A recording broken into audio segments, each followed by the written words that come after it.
It'll be difficult for me to show pictures and claim that I was working here. hopefully the dean of the department chair won't ask it. So I looked through the program. The original title on my talk was Water Resource Economics and Finance. And I looked at a number of the other talks, and I think there's going to be a lot of people that cover economics, different facets of economics. So I think I'm going to focus a little bit more on finance, financial risk, which is something I've been spending a lot of time on the last few years, and I think that would be a more productive place for me to add, hopefully, something to this discussion. So, finance and financial risk management. A lot of times in engineering, we hear the term risk management. It applies more to reducing the risks associated with exposure to contaminants and things like that. In this case, we're looking at trying to reduce the risk of big fluctuations in costs or revenue, something that's very disruptive. We do work in a couple of different areas, and so I'll use them all for example. I'll focus more, I think, on the topic that I think most of us are familiar with, and that's this idea of water supply systems. But we also are doing a fair amount of work with water and energy, hydropower in particular. We're doing some of the thermal generation today, and we're doing some work with inland navigation. So I'll try and use these all to set up examples and to give you some sense of where some of the potential areas of interest might be in the future.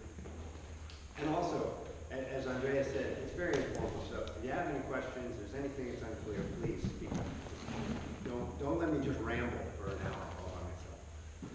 So I will touch on economics for just a minute here.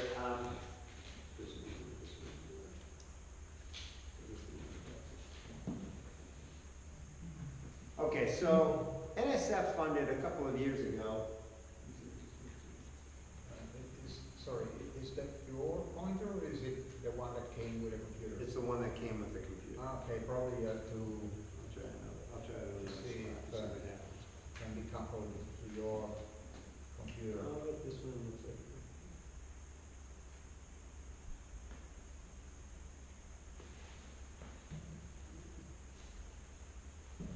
By the way, while Remy is solving this problem, another purpose of this meeting is to get together and to find out well, opportunities for collaboration, but also to take the opportunity of the workshop to write, to see if we can have the idea for some joint papers on some topics. And with Andrea Castelletti, we're planning a thematic or special issue for parameter modeling and software. So if you have already some ideas for some papers and you're looking for collaborators, or you already have a paper and so on, we can discuss together to understand how it can fit in the big picture of the thematic issue. Okay? Okay, I think I will just operate with this. So NSF, at least in the U.S. these days, in the United States, there seems to be an increasing amount of interest in trying to integrate social sciences, natural sciences, and engineering. And the one that's probably gotten the most traction, the social science that's gotten the most traction, is economics. And that's been particularly obvious when it comes to environmental issues, because environmental issues always implicitly involve a lot of decision-making, choices, affecting the behavior of people and so forth. So a few years ago, and there's a few people in the room that participated in this, NSF funded something where we looked at what the opportunities and challenges were associated with greater integration of economics into environmental research. There's a long report. There's also a short 2-page article in ES&T that describes it. Increasing the role of economics in environmental research. The parenthetical comment is probably the one that's most important, and it's moving beyond the mindset that economics equals accounting. And really, at least in the U.S. system, this is something that's really important to have people understand, because we teach a horribly misnamed course in most of our economics curricula called engineering economics, which really isn't economics that an economist would recognize at all. It's more about accounting and project management and so forth. And so really part of it is deprogramming the engineers. I spend about the first 4 weeks, 5 weeks of one class that I teach just trying to convince the engineers that they don't know what the term economics means. Really, of course, the allocation of scarce resources, not really counting up. As a matter of fact, the economists take great offense to the fact that all we think that they do, that all that we think that the economists do is add up benefits on one side and do some addition on costs on the other and compare them. It's really much more sophisticated. Anyway, there's lots of potential here. The outcome of this NSF study was many opportunities exist. They've been poorly exploited. Increased potential for influencing environmental policy making is one of the things that's really driven NSF to have greater levels of interest, and commensurately large increases in funding in these areas. As a matter of fact, if you want to go after very large awards in the U.S. from the National Science Foundation on environmental issues, odds are that you're going to have some sort of social science component. Otherwise, you're not going to be competitive. And the last point was one of the primary obstacles is that environmental scientists and engineers often don't have much of an understanding of what the field of economics has to offer. The economists have some learning to do on the engineering and natural science side as well, but I would say that they understand what we do better than we understand what they do in many cases. So anyway, but I'm not going to talk about economics. I will say that when I bring up the terms economics and finance, probably not in this context, but when I talk to, I'm in a Department of Environmental Sciences and Engineering. If I talk to those colleagues, for the most part, the terms economics, finance are all sort of grouped together. And they really don't, there's connections, but it's almost like saying that engineering and science, yeah, there are connections there, but they're not necessarily the same thing. So economics is the study of the allocation of scarce resources, but what about finance? Well, finance is the management of funds, the management of money. There's lots of different facets, but one of the primary purposes is to think about the ways in which we can pay for things. So I think quite often in any of the work that we do that we say, well, this has an economic component. We just assume that people pay cash up front for things, right?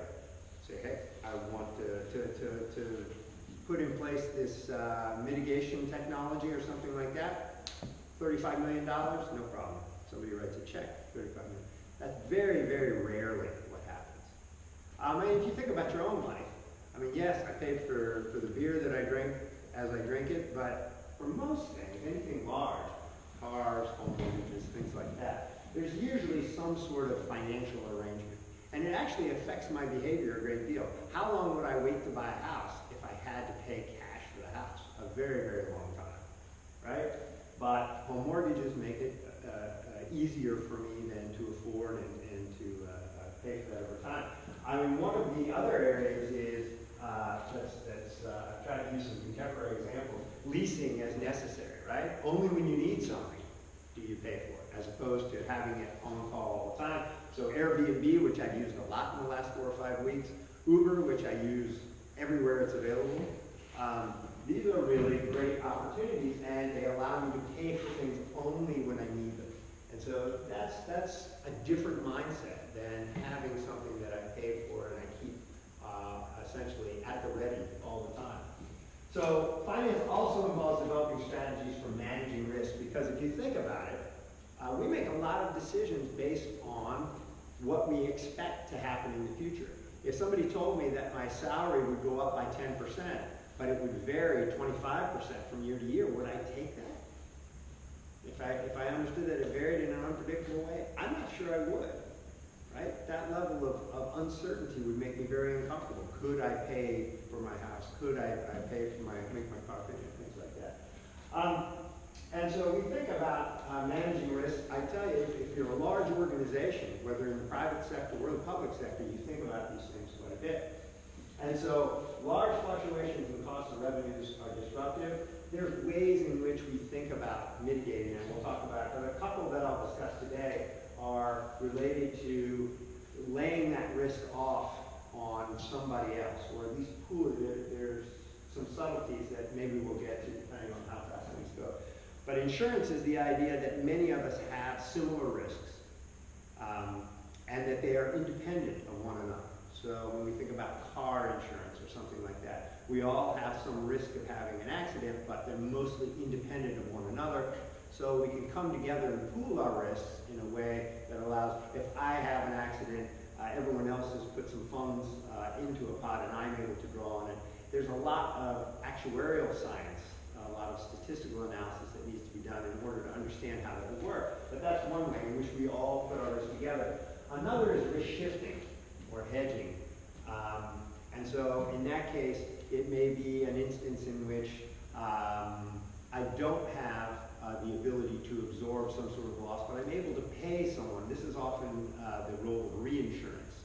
I can go to a reinsurer and say, I really can't sustain the losses that would occur if there was a hurricane or a tornado or something like that in my area, and so I would like to give you this risk, and I'll have to pay you something to take that risk. But that's risk shifting as opposed to risk pooling. So we'll make a few distinctions there. So I'm going to start talking about water supply first. And to convince you that this is a worthwhile topic, maybe I don't need to, but this is a global ranking of global risks by all of the world's biggest movers and shakers that get together at the World Economic Forum in Davos each year, which is not too far from here. It's really hard to read. The point here is that they measure these things based on a couple of criteria. Here's two of them: impact and likelihood. So something that's not that important would have a low impact and a low likelihood. If you're up in the far right part of this plot, then there's a high likelihood and a high potential impact. And if you look at water supply crisis, it's one of the most prominent. And this is important for a couple of reasons. Not because I think that you need to be convinced of this, but these are the people that are making decisions at government levels, at the highest levels of industry, and so forth. And this is what they perceive to be these risks. So I would point out two things. One, there's probably some truth to it, but two, we have the potential to affect some very big decisions as a group because the perception of this risk is so high. All right, so one of the reasons why these risks are so high is that we simply are not developing new supplies at the rate that we once were.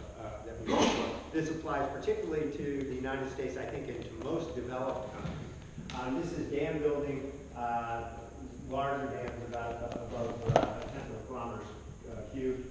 And you can see that in the United States, we simply aren't building many of these projects anymore, nor do I think we ever will again. And I think the same probably applies for most of Europe. At the same time, I could show a similar plot that would show that groundwater pumping in the United States has really begun to level out. So we're not developing many new sources anymore. And this is somewhat at odds with our traditional approach to managing water supply risk. So this is a plot of reservoir storage in a community in North Carolina that we'll talk a little bit more about later. And sorry for the English used, the MG is millions of gallons, so at 8,000 million gallons, 8 billion gallons, you can see the reservoirs are full and they get drawn down from time to time. And the thing that would not surprise you, but would surprise anybody in another industry, is that we've got 50% of that capacity that's used very infrequently. Now, if you went to Amazon and told them that they were only using 50% of their warehouse space, they were using 50% of that space 8% of the time, they would say that was a very inefficient decision. But, you know, for a lot of reasons, historical, water was cheap, water was relatively plentiful. We accepted this as the way that we would begin to manage the risks of drought. We would just maintain so much capacity that we had enough to meet demand under any conceivable circumstance. That's becoming increasingly difficult to do. We're not building those supplies anymore. Maintaining this rarely used capacity, not only costly, but at least in the US, and again, I'm guessing in Europe, when I talk to the people that are thinking about new supplies, what scares them more is the environmental approval processes associated with developing new supplies. That scares them at least as much as the cost. So we're not going to be building these as often as we used to. And so, while both the capacity requirements are high and the environmental burdens are high, we can reduce the costs. We can reduce the capacity necessary by doing a few things. And Andrea brought it up earlier, right? Conservation measures, we can manage demand, acquiring additional water when we need it,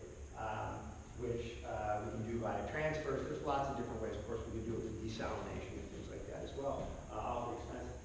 The part that I'm hoping, the point I'm hoping to make to you today is not so much that these are the options, but that pursuing these options, which I think most of us would agree is a good thing in terms of improving the efficiency of our water supply system, that it has these financial implications that we haven't figured out fully how to deal with yet. Conservation typically reduces revenues, right? If we're not selling as much water to somebody, there's not as much money coming in. And acquiring additional water usually increases costs. So I will talk to you just a little bit about an example. This is washed out a little bit here. This is an area of North Carolina. North Carolina is a state on the east coast of the U.S. If you think in broad terms, it's about halfway between New York and Miami. So this is the Atlantic Ocean over here. And there's a very rapidly growing area in the middle called the Research Triangle. That includes communities, Chapel Hill, where I live, Durham, and Raleigh. There's also a community called Cary there in the middle. It's fast growing. It's probably about 1.7, 1.8 million people now. There are 4 major water utilities in those communities. Owasso is Chapel Hill, Orange Water and Sewer Authority, Durham, Cary, and Raleigh. They've got 9 reservoirs spread over 2 river basins, 5 treatment plants, interconnections between these systems, and so forth. This is traditionally a very wet part of the country. They haven't experienced a lot of droughts in the past, but the fact is that demand has been rising. So what was once a supply that was ample to meet demands under any circumstance is now no longer the case. So they're trying to figure out how to deal with this problem. And so they've got a few options available to them, right? One is new sources, and they've identified a bunch of new sources. The other is obviously conservation through both pricing and different types of rules. The rule that's almost always used first in the U.S. is we put restrictions on outdoor water use, which in this part of the country, depending on the time of year, is probably about 1/3 of the demand for water. And then transfers. So we have 2 different river basins. There's an opportunity to move water around. This source, Jordan Lake in particular, has some additional capacity that's not being used. So how do we think about moving all that water around? And transfers have been something that we've worked with them, with these communities to think about for a long time. The deal is that there are these financial concerns. How much conservation do they put in place? How does that affect their revenues? How will transfers, because these transfers are not without cost. If Durham asks Raleigh for a transfer, or Chapel Hill asks Cary for a transfer, there's money that needs to change hands. They have operational costs that they need to cover as well. So unless we can manage these, the concerns are going to limit the implementation of whatever plan they come up with. And I think, again, we're looking at a system in which we all recognize that increased demand management, better or more efficient allocation of the resources through transfers makes a lot of sense. But we're not going to see those things happen unless we can deal with some of these financial issues. And so let me give you a sense of how serious they can be. So conservation reduces revenues. These are revenue losses from outdoor water restrictions I think this is for Durham. And what you see is that there's about 65% of the time there's no loss. But if you add everything to the right of 3 million up, there's about a 5% chance of a $3 million loss. That's on the order of 5% of the revenues that this utility brings in each year. That may not sound like much, but you're talking about utilities that have made decisions over very long periods of time with the idea that they are going to charge a price for their water that will recover their costs, right? So 5% to them is catastrophic. 2-3% is also a very serious loss. So they need to figure out how to deal with this. So we have also spent a lot of time coming up with transfer programs. We used what I think are some clever risk-based transfer contracts that we've developed that the utilities are actually implementing right now. So that may be the thing I put on my gravestone at the end of my life. One thing that I worked on was actually implemented sometime. So, but this is a comparison of transfers versus new supplies. And so one of the things that this community could do, this is Owasso, could build a new reservoir. So on the order of $55 million. The increased yield for them is 5 million gallons per day. They're at the top. They could dredge their existing reservoir. They've had a bunch of sedimentation, about $20 million or 1.2 million gallons per day. Or they could use these risk-based contracts. These are two different types depending on how much water you want and under what circumstance. But the thing to note, right, is that the average cost, right, is so much lower. We're talking about here, I think on the order of about $600,000, something like that. Because we run this simulation over many, many periods. If there's no drought, this was just over a 15-year period, then the costs are nothing, right? But over time, there's likely to be some, and you can't see this area right here, it's crosshatched here, but what this represents, though, is the 5% risk level. So while the average is going to be somewhere around $500,000 or $600,000, there's a 5% chance that that cost could rise as high as I think on the order of $4.5 million, right, in this contract. If I wait a little bit longer, it's even lower. So you look at the average numbers, which I think is often what we do as engineers, and say, wow, this is a no-brainer. Why don't they do this? Why don't they do this immediately? Certainly would seem to make sense. But this scares them. And I'll try to convince you that it scares them for probably some good reasons. So we even ran this under some pretty horrific climate change scenarios. And under any circumstance, these contracts, certainly on an average cost basis, make much more sense than these over here. But you know what? These are fixed costs right here. Those utilities can make decisions over 20 or 30 years because they go out and they issue what's called a municipal bond that they then have to repay on a periodic basis. But they know what that payment's going to be, and that makes them very comfortable, allows them to set prices in a way that recovers those costs each year. And debt makes up a huge portion of most utilities' overall cost structure, right? Most of their costs are fixed. And that's what makes these fluctuations such a difficult thing for them to manage each year. All right, so let me convince you that this is actually a problem. So I don't know how many of you have ever looked. There are ratings agencies, credit ratings agencies, and they have a huge impact on your life whether you know it or not. They rate a lot of things. They rate the bonds that national governments issue. They also rate the debt or the credit worthiness of any sort of private institution.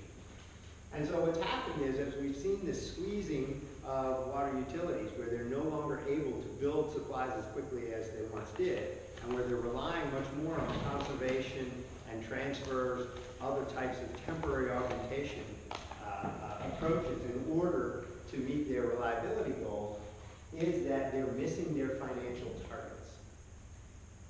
So Standard & Poor's actually issued something in 2012 that said that one of the biggest reasons, one of the most common reasons for a utility to miss its financial targets is weather.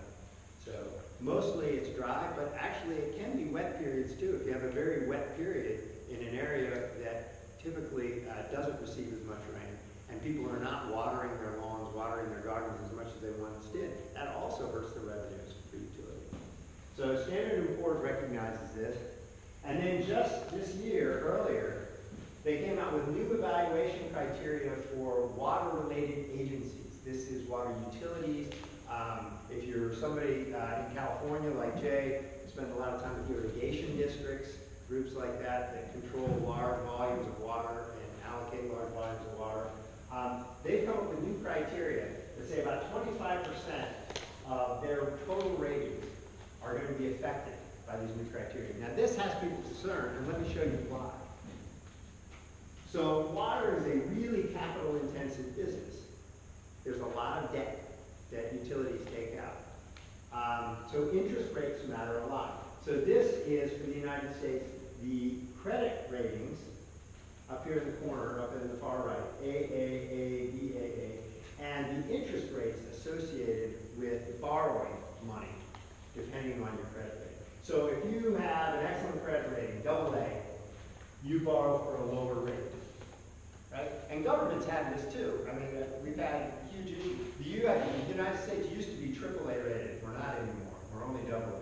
And I don't know what Greece is these days. I'm speaking, I Greek heritage, but my Greek compatriots do not have a very good bond rating, which means that they pay a lot. And all you have to do is read the newspapers to understand how big an impact that has on their economy, right?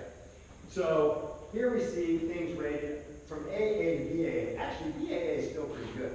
Once you get down to triple B and below, you start to get to what they call junk bond status. But notice, even as you go from very good to fairly good, you're talking about a difference of 2.5 points on your interest rate. How many people here have a home mortgage?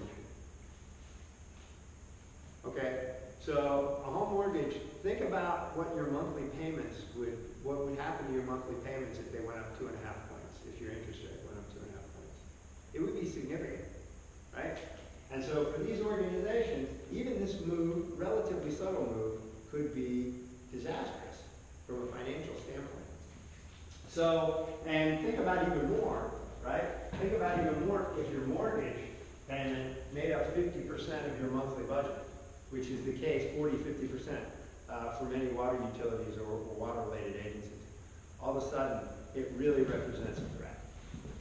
So a significant downgrade is something that the utilities are really concerned about. So one of the things we've also tried to understand is how much these sorts of financial risks affect the decision-making of the utility personnel. And so this is some work that we've been doing with Andy Yates, who's an economist at UNC. We've been polling utility personnel, and this is just a sample question. But would you prefer a water supply option with costs that will raise rates, say in this case 30% in all years, so a constant level, or costs that will raise rates, in this case 40% in half of the years and 0 in the other years? And so if you were perfectly risk neutral in terms of your decision making, you would look and you say, well, the expected rate increase in B is only 20%, that in A is 30%, so I should choose B. Right? And I think often in some of the modeling that we do, we make similar assumptions that everyone is risk neutral. Right? But what do you think we found when we actually polled the people that are making these choices? Do you think they were risk neutral? Are you risk neutral? I'm certainly not. Well, not only did we find that there was a gap, the purple represents the decisions that a perfectly risk neutral individual would make, but we found that the gap was pretty large. So utility personnel are highly risk averse. It's clear that they're being squeezed more and being forced into positions in which they have to deal with greater levels of financial risk than before. And so if we expect transfers or any sort of temporary augmentation or demand management to be fully integrated, we're going to have to deal with these issues. That's important. Okay, so this is a short version of the continuum that a lot of the people in my research group follow. We look at managing environmental financial risk. And there's a couple of stages. One is identifying the linkages between financial conditions and environmental conditions. We mostly focus on hydrologic issues, but I would love to be able to branch into other media or other environmental questions at some point. So we identify the linkages, and then we model the coupled systems to try and assess their interdependencies. And then once we've done that, we try and characterize the financial risk. We want to know how severe the losses will be, and when I say losses, that can mean reductions in revenue or increases in costs. How severe are they and how often do they occur? So essentially building up probability distributions of these sorts of losses. And then the last thing, we try and develop some new tools and then integrate those tools into strategies that will help these groups better manage their risk. All right, so when I talk about managing financial risk, there's a couple of different ways we can do it, and you can translate this into your daily life, right? One is to mitigate. So we experience some financial risk, we mitigate it. What do? Well, we just build a bigger reservoir. That gets us to a point. It may cost us more on average, but we may be more happy with a very stable cost structure, right? Or we could simply price things in a way. We could say, well, when the drought comes and we tell you that you have to conserve water, we're going to charge you more for each unit of water. Makes perfect sense. There's some difficulties in that that have to do with demand elasticity and who you're trying to get to conserve. There's also some issues that you can become very unpopular with your customers, if you tell them not only do you have to conserve, but I'm going to charge you more for each unit. But those are certainly options. Self-insurance, of course, is another option. We all set aside money for a rainy day, we call it rainy day, so that's always an option. But there's a cost associated with that too. If I have that money accessible in my savings account, I don't know about you, but the savings account earns me almost nothing, right? So there's an opportunity cost associated with setting money aside. But those are both useful tools. We've spent a lot of time in recent years trying to focus more on this idea of financial hedging. As much because it's a territory that hasn't been explored as much as some of the others. And so when we talk about financial hedging, again, it's this idea of risk pooling. Are we talking about a situation where we have a number of independent risks that we can bring together, and each individual or each organization insures the others collectively? Or are we talking about risk shifting, something where there's another group out there, a Swiss Re, for example, that has large sums of capital that they are able to put at risk, and they're going to charge me something certainly above the expected value of whatever that payment would be.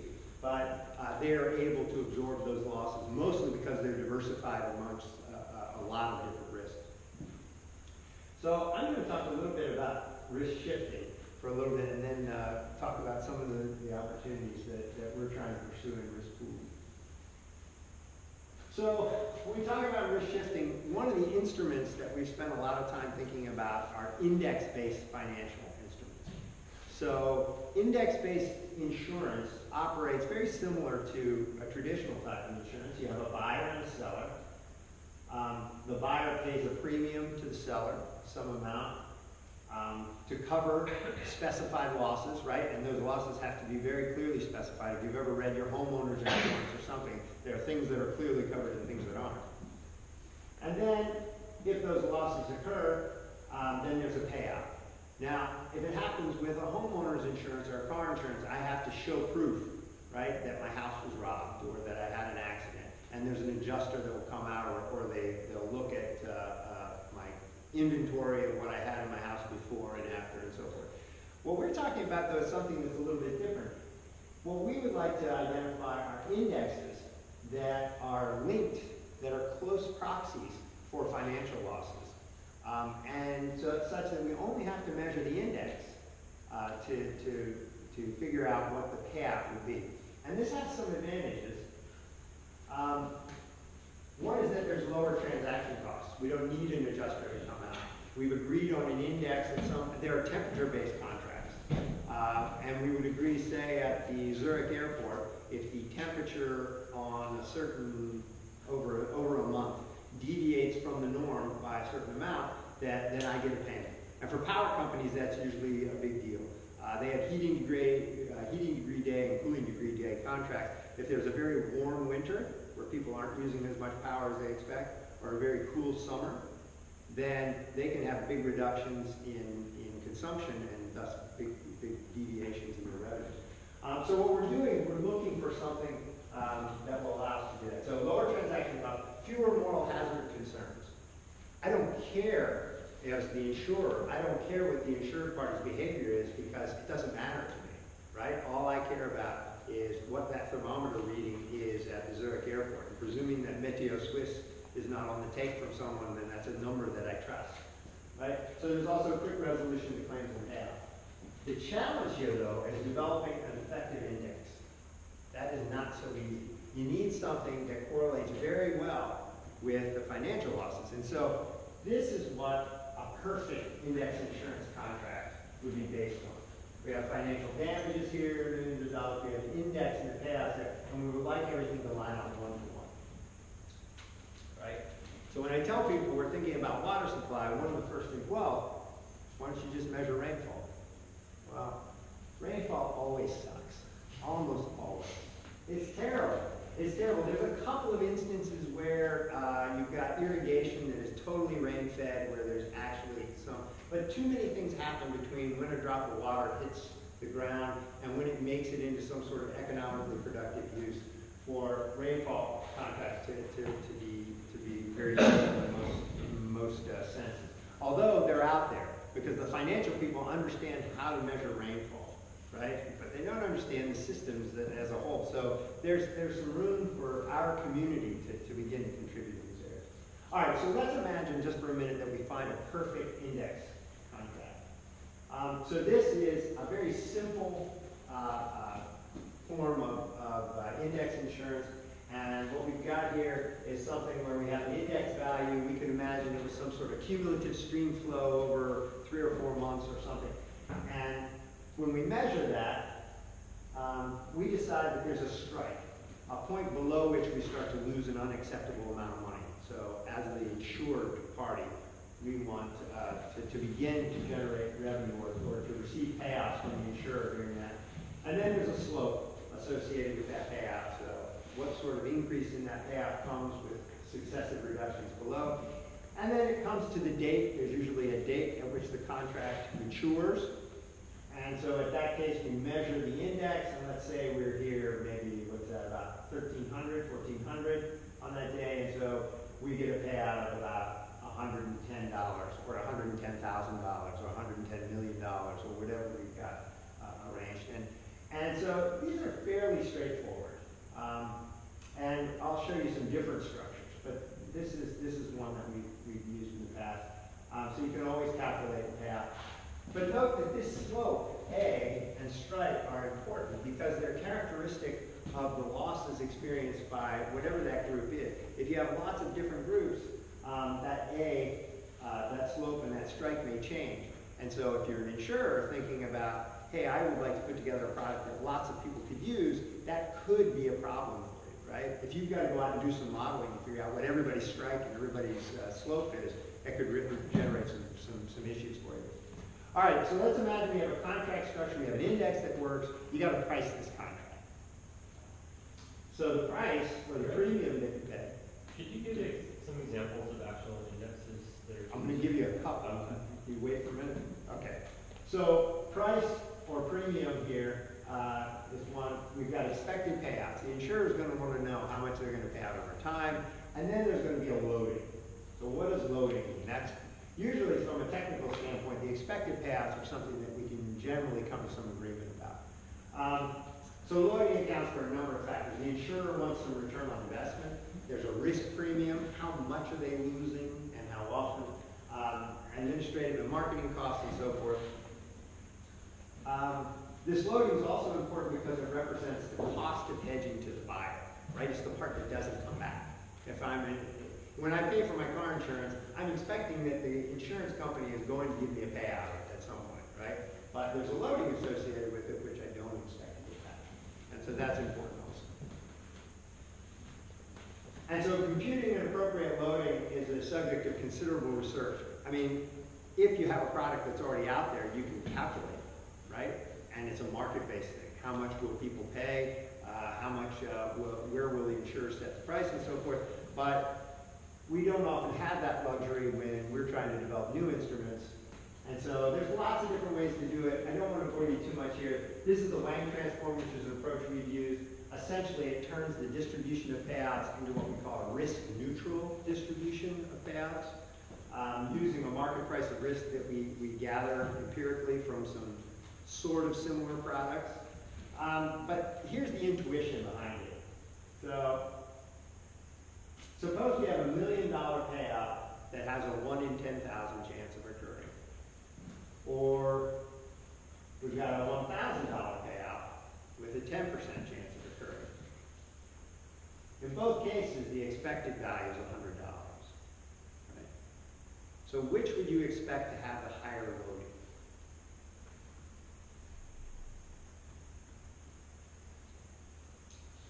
How much money do I have to sit on as an insurer in a liquid form to pay off the top contract? I'm going to sit on $1 million and I've got to keep it in a liquid form. If we want a simple example, I've got to keep it in my savings account where I earn, I don't even think I earn 1% on that, right? When I could go out and get a very safe sort of corporate bond and at least earn 5 or 6%, right? So that's a difference there. That simple example of an opportunity cost. you're going to pay a much higher loading for something like this. As a matter of fact, this example may not. There was a sporting event in the United States where all the college teams come together and play for the championship. And many people will bet on small amounts, some people might bet large amounts, on how these games will progress. There's 64 teams, and they work their way all the way down to play for the championship. There's one championship. So there was Warren Buffett, who's a name I'm guessing you're familiar with, backed a contract in which a company said, as an advertising ploy, if anyone can guess all the outcomes of all of these 65 games,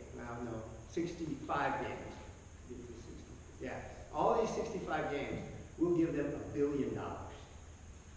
So a couple of my students went and calculated, presuming that you had no skill, we just did it based on Steve, what the expected payout was. The expected payout on that $1 billion contract was something like 74 cents. I guarantee you that Warren Buffett got a lot more than 74 cents for putting $1 billion at risk, right? He's not Warren Buffett for no reason. So, depending on what the situation is, I mean, I will give you just a rough estimate. My guess is that on my car insurance, I pay a loading of about 20 to 30%. I pay 20 to 30% more than the expected payouts over time. So anyway, so this is important. If you're talking about insuring, the lesson is, if you're talking about insuring for some high consequence, low frequency events, the loading is going to be higher, right? So when it comes to pricing these things, it's important. All right, so let's talk about index. Get to David's question. So here I told you, perfect index insurance contract looks like this. Rainfall stinks. So this was something called drawdown flows, which was one of our first attempts. Essentially, it takes information that we have about the reservoir. It takes information that we know about the demand profile, how much water is typically withdrawn from the reservoir. It takes those as set. And the only moving piece then in this index is the stream flow, flowing into the reservoir. And it works okay. It works all right. What you see there is that the losses typically outstrip the payouts, especially as you go up a little bit. So we improved it a little bit.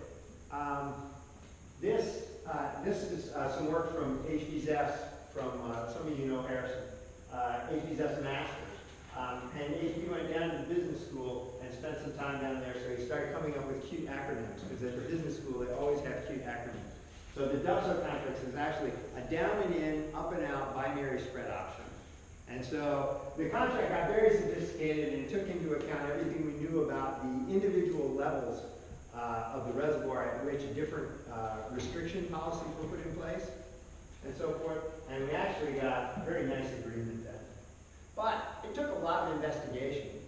And this is something maybe we'll touch on later, this idea that do we have the time to go to every single utility or every organization and figure out exactly what the right index. So there's this balance there. This is what we call basis risk. This is low basis risk. This is high basis risk. High basis risk means that you may get payments when you need it, or you may not get payments when you need it, or you may get payments when you don't need them, right? What you want are payments when you do need them. And so, can you please explain what are those instances where you have a zero loss and a revenue loss and actually a payout? So none of these indexes are perfect, right? And there are circumstances where, in some cases, I think with the DUPSO contracts, what we saw were very short dips below reservoir levels that we thought would lead to restrictions. And based on changes in the timing, sometimes the utilities make sure that the water levels stay down for a little while before they do it. So no index is perfect, and that's the challenge, right? For any of these, developing any of these types of contracts. Jay? But for a contract where it was based on reservoir operation, that's a case where you might have some moral hazard. That's right. And so we've avoided that, right? There's always this trade-off. We avoided this by assuming that we knew the rules and that they would always be followed, and that we knew the demand profile. These came out of some stochastic simulations where we also ran into some circumstances that, you know, the utilities hadn't seen before, but that the simulation suggested were possible. And so, yeah, there's some problems. It's not perfect. If I were an insurer, I might prefer a rainfall because I have lots of dots where I don't give a payout. But You would, and as long as you had a party that were buying the insurance that didn't understand this, then you might have a great product. And I actually think that they take advantage of that. I think that they have people out there. We have an individual that we do work with in North Carolina. He's an attorney, and he is part of a committee that spends $90 million a year to purchase reinsurance, coastal reinsurance, for the state of North Carolina. And he's an extremely bright lawyer, but he doesn't really understand much about statistics. So he started showing us one of the contracts, and he was very proud of a couple of the things that he said he had forced the reinsurer to give him, that we looked at and really made essentially no difference in the, you know, so this is not a world where there's perfect information, right? And so if you can sell somebody this, great, right? It's simple. But when you start to talk about larger organizations that are more sophisticated, they understand this. And so something like this might be more attractive. The last one is none of these things, if we talk about financial hedging contracts, none of these we gave, there's physical mitigation or pricing that we can use, there's self-insurance, and then there's financial hedging. None of these are mutually exclusive, right? The idea is that you would probably build some layered risk management strategy that would take advantage of all of them. And so we did a fair amount with that too. This is using this DUBSO contract only for events that are much more extreme, and using self-insurance then for some of these less severe events, which is probably what I would follow if I were a water utility. I would self-insure to some degree, and then I would maybe use, because if I've got to sit on very large sums of money for a long time, the opportunity costs go up. All right, so to give you just some sense, and again, this is from HD's master's work a few years ago, what we did was we looked at the mitigation costs and the revenue losses. So if there's no mitigation, if we don't do anything, and the utility just follows the process that it's using right now, puts in place conservation measures when its reservoirs drop to a certain point, the average losses are on the order of about $700,000 a year, which would suggest the utility might want to raise their price, but they actually had not done this analysis either.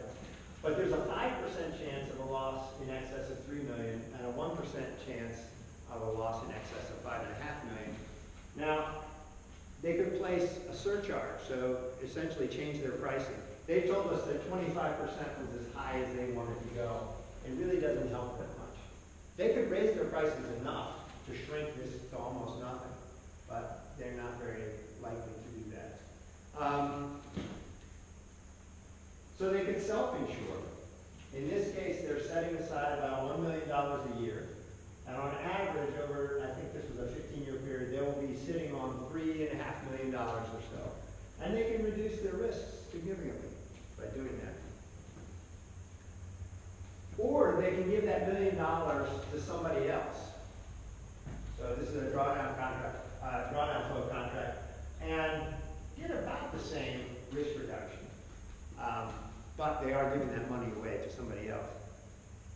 Now, I should point out, they're not giving all of this money away though, right? It's really, the loading on that contract is about a third. So I should have a little black box here that shows that's what the real cost is to them. But they are setting it up, paying a premium $1 million a year. The DUBSO contract, you can get the risk almost down to nothing. It costs you a little bit more, about $1.2 million, and the last one is some sort of hybrid, where we use the drought surcharge to compensate for the losses for the less extreme events, and then we use the insurance only for the more extreme events. And right, you can dial that any way you want, right? As this gets smaller, that's going to get larger, but you can figure out what the risk tolerance is. So it's funny, and I should say that when we first talked to these utilities about this concept, it had the disadvantage of coming in about 2007 or about 2008, right when the financial collapse happened. And so here we are trying to talk to water utilities about, financial derivatives, and they were like, that's fine, if you want to do this research with other people's money, we were also doing work on the transfer contracts so they tolerated our interest in the substance. But when they started to see the results, all of a sudden they became interested. And they were like, wow, because we have this choice right now of sustaining these big fluctuations in cost of revenues or simply sitting on a big pile of money. This was the only option that they really saw, in addition to some of the potential for drought surcharge. So anyway, there was an education process that went on, and I would say that their interest is piqued. Even if I don't know they're ready to start buying insurance contracts yet, it's a concept that they're interested in. And so let me give you an example of some of the more recent work. This is work we've done with Pat Reed's group at Cornell. We started to look at, and this is from HD's dissertation also, at 3 different measures of performance here: the reliability, water supply reliability, the average drought management costs, these being the average losses in revenues, increases in costs, or the opportunity costs associated with saving money, or the loading associated with insuring. All of those are grouped together there. And then this is the financial risk. This is the risk associated, the 1% risk associated with a big fluctuation in costs of revenues over a certain period. So what would we like to see? We would like to see something in which we have very high reliability, very low drought management costs, and very low financial risk. And temporary conservation, this is the status quo. This is what all of the utilities currently do. And you can see right there that they're pretty far away, particularly on the financial risk side, which makes sense, right? I mean, this was an unexpected consequence of their following this approach of needing to use conservation more often. And so they're pretty far away. So the next step was, what happens when we add transfers? Well, we move a little bit closer to that ideal. Now, we're not sitting on as much water all the time. We do have more flexibility in the system. It's a little closer. So then it was, well, what happens if we self-insure? So if we set aside those large sums of money, and we move a little bit closer, a little bit closer. And then this is, what if we have self-insurance and third-party insurance? So in this case, we're using self-insurance to cover the moderate droughts, but we're using the third-party insurance to cover the very extreme droughts. And moves us a lot closer. Now what was interesting was this was the whole solution space here. And we went to the utilities and we said, okay, here are the full range of solutions, which would you consider? And so they started to tell us, and you guys recognize Pat's cool tools here, where he eliminate some of them. So eliminate solutions with less than 99% reliability. They didn't want to see those. So eliminate solutions in which conservation is put in place more than 1 year in 5. So they don't want to go to their customers every year and say, hey, you can't water your garden, you can't water your grass. And then the last one was they wanted to reduce solutions in which the financial risk was greater than 5%. And so that reduced the solutions significantly, the number of potential candidates. But the really interesting thing, and the thing that the utilities gravitated to very quickly, was they can't even get to where they want to be. These are the performance criteria they say that they want to meet. They can't do it with temporary conservation alone, or even conservation in transfers.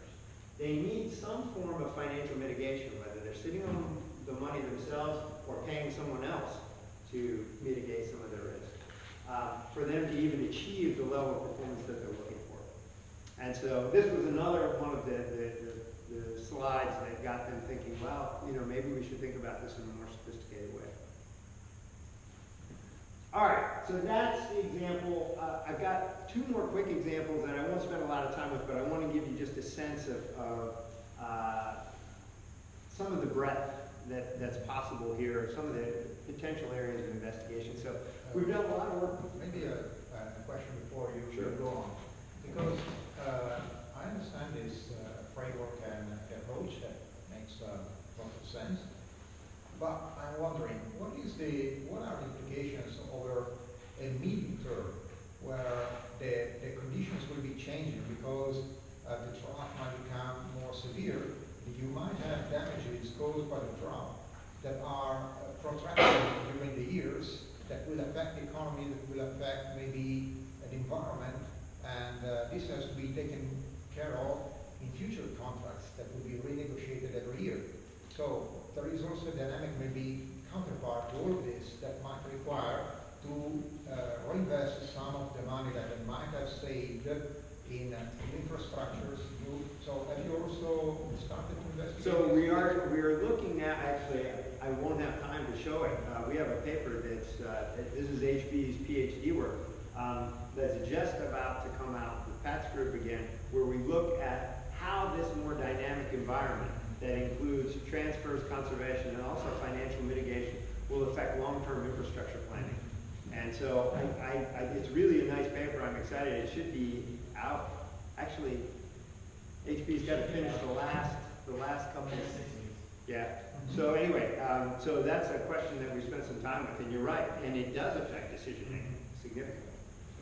Okay. So hydropower in much of the U.S. Is a valuable resource. I would say, I think hydropower accounts for most of the renewable energy in the U.S. and a significant portion, 7-8% overall. In some places much more. I think California on the order of 15%. It's usually used as a peaking source. So demand for electricity goes like this, actually in a predictable way. It goes up in the middle of the day in the summer, it goes up in the morning, in the evening, in the winter. But you can't run nuclear or coal in the sort of variable manner, right? You have to run them at a very steady level. And so hydropower is great for filling in these peaks, either when they're predictable or unpredictable, because you can turn it on and off very easily, quickly. You can do it with natural gas also, but it's a little more expensive. And so that's what we see here, right? Hydropower is usually used to fill in these peaks. This is natural gas, and then coal, nuclear, everything is used to run things at a steady state. So that's his background. Financially, the hydropower producers are at risk from drought, right? No water, not enough fuel for the hydropower. And so they can actually experience some very substantial risks related to reservoir inflow. You see it swing a great deal, right? Anywhere here we're talking about inflows hydropower generation from 1,100 gigawatts down to as low as about 200. That's a pretty big swing. And the revenues would swing commensurately. Now we're thinking about an index, right? And so the first response would be like, look at this, this is great, right? A one-to-one match between generation and inflows. But it doesn't take into account the fact that the price of the electricity fluctuates, right? So when we look at hydropower revenues and revenues as opposed to generation, we don't see the same sort of match, right? And so if we're looking for an index, inflows could be okay, but they're not great, right? So this is from Jordan Kern's PhD work. And Jordan had this very clever idea that, well, he said, well, here's seasonal inflows and seasonal revenues for hydropower producers. R squared is not very good, so we have a lot of basis risk. We base a contract on this. We may get paid when we don't need it. We may not get paid when we do. So Jordan thought about it and he said, well, what happens when I don't have hydropower? What happens to the energy producer? Well, the energy producer has to go out and buy peaking power somewhere else or generate it himself. Almost always comes from natural gas. And the cost of electricity generated by natural gas is very closely linked to natural gas prices. So what he did was he came up with a composite index that included both inflows and natural gas price, neither of which can be controlled by either of the parties, right? These are all, and they're also easily accessible online. You can look up either the inflows from the USGS monitoring station's natural gas price, from the Chicago Mercantile Exchange or one of the other large groups. So it makes all of a sudden this wonderful index that we can use as a basis for these contracts. And so we can take a situation in which we see huge fluctuations in revenues, this over a 65-year period, anywhere from 15 million, and these are by quarter, I think, down to about 800,000. And we can build a contract that will, well, so average, without any hedging, average is about 5 million. We can build a contract that will ensure that we get at least, in this case, $2.4 million at any point. Now, that doesn't come for free. You'll notice there's a reduction, right? in the annual revenues of about $200,000, so about 4%. So you're giving up 4% of your average in order to bring that up. If you want to bring it up higher, it would cost you more. If you were willing to sustain a little bit lower, it would cost you a little bit less. So this is a situation where all you're worried about is reductions below a certain level. That might not allow you to make payments, might have the credit ratings agencies look at your situation and lower your credit rating, increasing your cost of borrowing. But there's a couple of other things that we could do here. I just want to give you a sense. So I showed you a sample of an index insurance, a call, right? Where what we've done is we've insured ourselves against a low level of revenue. What we could also do is we could sell somebody our high revenue periods, right? We could go and say, hey, you know what, when we're making a whole lot of money, we're going to sell some of that to you. And we're going to use that as our payments for the low revenue period. So what we do is we add these together. Well, so there's a strike, right? And we see how much comes in, and that's the payment that somebody makes that we make to somebody when we have high periods. So we put these together and we have what's called a collar contract. In which case we receive money when the revenues, or when in this case stream flow drops below a certain point. We pay money when it's above a certain point, and then in the middle there is no payment from either party. And what that can allow us to do, and this is from Ben Foster's master's work, this is that fluctuation. We've identified two strikes, the upper strike above which we pay, lower strike below which we get paid. And if we really want revenue stability, that can give us a really nice improvement, right? So that every year we understand how much money we're going to have coming in, at least fairly close. All right, so the very last example I'll show then is here is we've been doing a lot of work with water scarcity and inland navigation. The Great Lakes, this is an article from the New York Times from 2007. The Great Lakes were at a very low level. It affects the cargo carrying capacity of these ships. We'll show that in a minute. It's also a problem on the Mississippi River, where low water levels affect a lot of the barge traffic. It carries a tremendous amount of goods down the river, both for export and for internal consumption. So one of the issues is all of these ships have a maximum draft, this level between, this distance between the water level and the bottom of the ship hull, and they all have to, by law, maintain a minimum under-keel clearance so that they're not no hazard of running aground. What happens when the water level drops is that they have to reduce that draft, and the only way they can do that is by reducing the amount of cargo that they carry. And since they are all paid on a dollar per ton basis, it's a problem for them. But it's not just a problem for them. So lower water levels certainly translate to less cargo carrying capacity and lower revenues, but also translates to higher shipping costs for products, because barge is always the cheapest way to do it. If the folks can't get their corn or iron ore downstream on a ship, they've got to send it by truck or by rail, which is much more expensive. So it's not only the shippers that experience financial risk, it's actually those that are doing the shipping. So it does both. Great Lakes have a serious amount of variability in water level. The memory in this system is really, the hydrologic memory is very long term, which is something that's really important. We have a paper in WR, this is from Elliot Meyer's dissertation research. That was a big issue. When you write the contract and the level at which the lake is when you write the contract has a big impact on the price. And so what you really want to do is continue to insure 3, 4, 5 years in advance and continue to roll that contract, because that keeps the cost of the contract relatively stable over time. So Great Lakes are at risk. Also, this is just a picture that gives you some sense of how much of the freight in the United States comes down the Mississippi. We've done a lot of work on corn markets. This from Ben Foster's PhD work. I showed you just the collar contract was from his master's work. This is going to be really fascinating when it's done.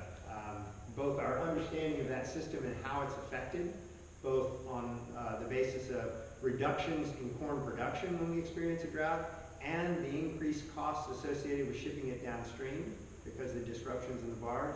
It really is going to be, to me, a fascinating study of how changes in hydrologic behavior can really impact whole industries or sections of the country.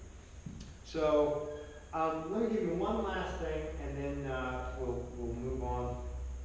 This idea that we've been pursuing on the Great Lakes leads to another way of thinking about this. So water level is a great index, but once we have a very simple index, right?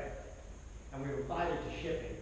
And so you can draw a contract like that. But there are a number of groups that experience financial risk in the Great Lakes as a result of low water levels. There's a lot of hydropower produced when that water flows between lakes.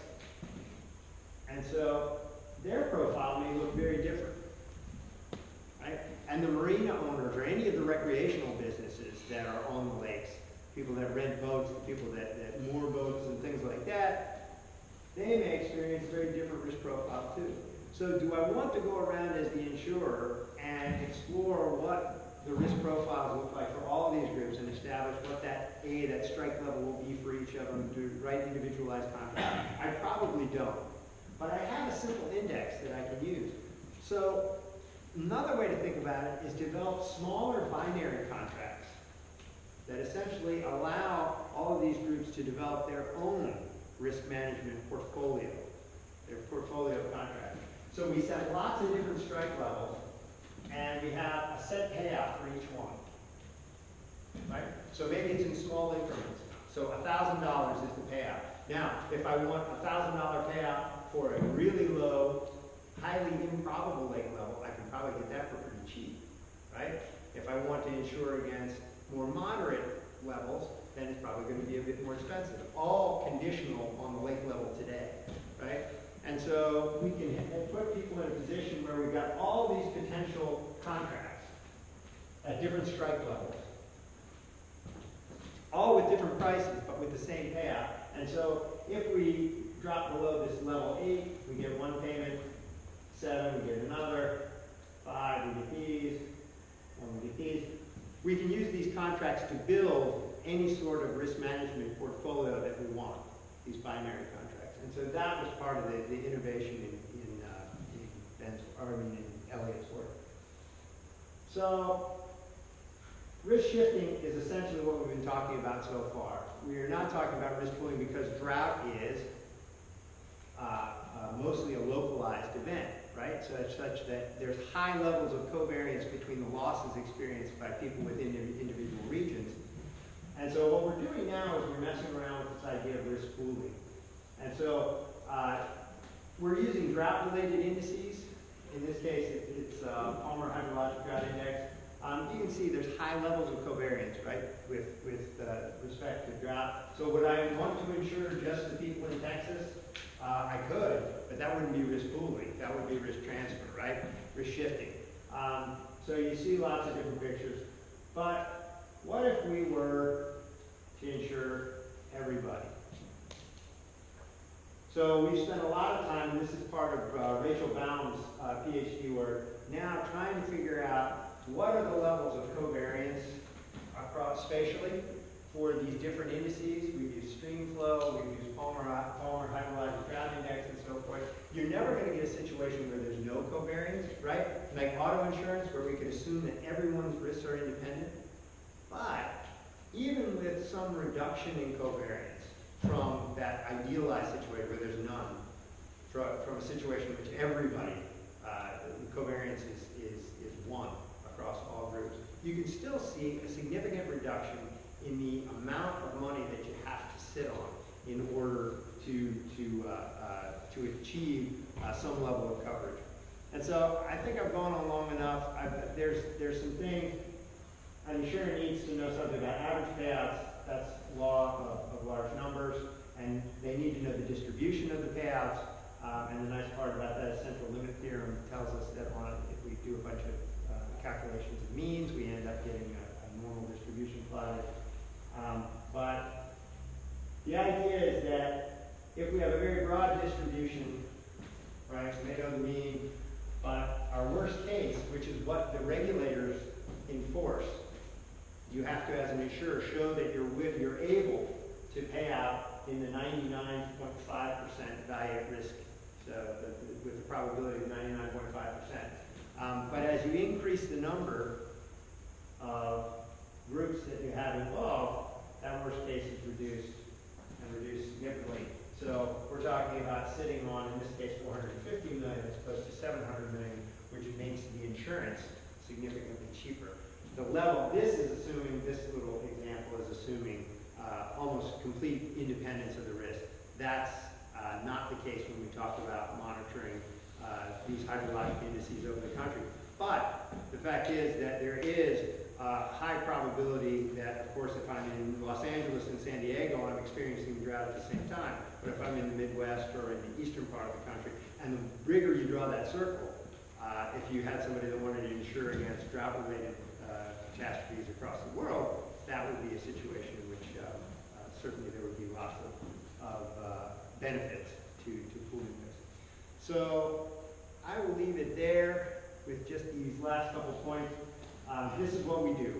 I think that there's a lot of room still to explore here with lots of different sectors of the economy. But this is how we spend our time trying to build these couple models and understand what the financial risk is. Develop the new tools. Usually so far these have been hedging instruments of some sort of index insurance.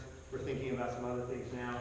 And then use those to build a more comprehensive strategy that involves lots of things, right? It could be pricing, infrastructure, self-insurance, and then hedging. So last one, thanks to the people that give us the money. And then, as with all professors, it's actually the students that do all the work, right? So you'll see some familiar faces here as we go. I'll let them. These are the people that do all the real